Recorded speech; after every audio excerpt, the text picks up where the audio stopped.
उत्तराखंड में निकाय चुनाव को लेकर सियासी सरगर्मियां जोरों पर हैं। इन्हीं सरगर्मियों का जायजा लेने के लिए जन उजाला की टीम एक खास सीरीज चला रही है, जिसमें नगर निगम देहरादून के अंतर्गत विभिन्न राजनीतिक दलों के मेयर और पार्षद उम्मीदवारों से बातचीत कर उनके विजन को समझने की कोशिश की जा रही है। इसी कड़ी में जन उजाला संवाददाता मधुर माथुर ने कुछ पार्षद उम्मीदवारों से बात की है। आइए देखिए ये हमारी विशेष रिपोर्ट।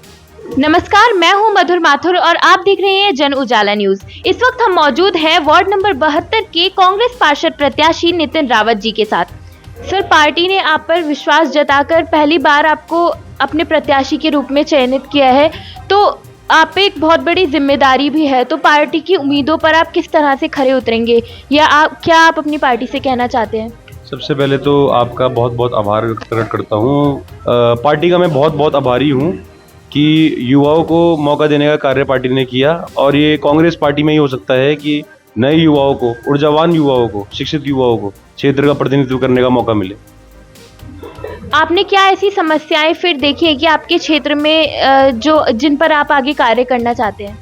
देखिए, तमाम प्रकार की समस्याएं हैं। सबसे पहली समस्या दो चार जो मैं बता सकता हूँ, नशे के विरुद्ध अभियान जो हमारा प्रदेश भर में चल रहा है, देश भर में चल रहा है, उसी के खिलाफ हमारा पथरीबाग चौक पड़ता है हमारे वार्ड के अंतर्गत। उसके समीप एक शराब का ठेका खोला गया है, और शराब के ठेके के अधिनियम के तहत जो मैंने उसमें आरटीआई डाली थी, उसके तहत उसके 100 से 150 मीटर के दायरे में कोई संस्थान, शिक्षा संस्थान या फिर हॉस्पिटल वगैरह कुछ नहीं होना चाहिए। उसके सामने कैंसर हॉस्पिटल बन रहा है। उसके बावजूद भी ऐसी जगह पे बनाया गया जहाँ पे गाइडलाइंस के अनुसार वो बनना नहीं चाहिए।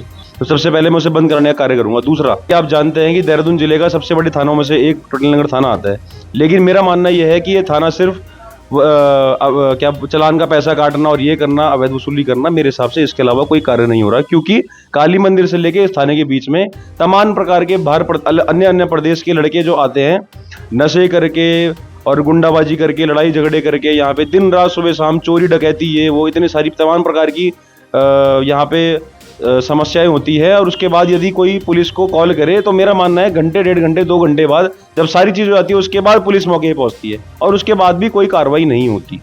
तीसरी बात, कारगी चौक में डंपिंग जोन बनाया गया है नगर निगम देहरादून द्वारा।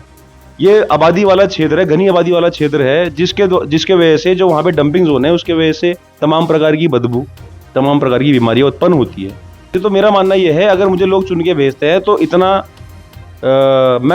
इतना सामर्थ्य क्या पता मेरे पे हो पाए कि मैं उनके खिलाफ लड़ूं, और जो वो डंपिंग जोन है वो किसी अन्य क्षेत्र में, किसी दूर दराज क्षेत्र में, जो शहरी क्षेत्र के अंतर्गत ना हो, दूर दराज क्षेत्र में उसको शिफ्ट किया जाए। उसके लिए आंदोलनरत रहूंगा, संघर्ष करता रहूंगा।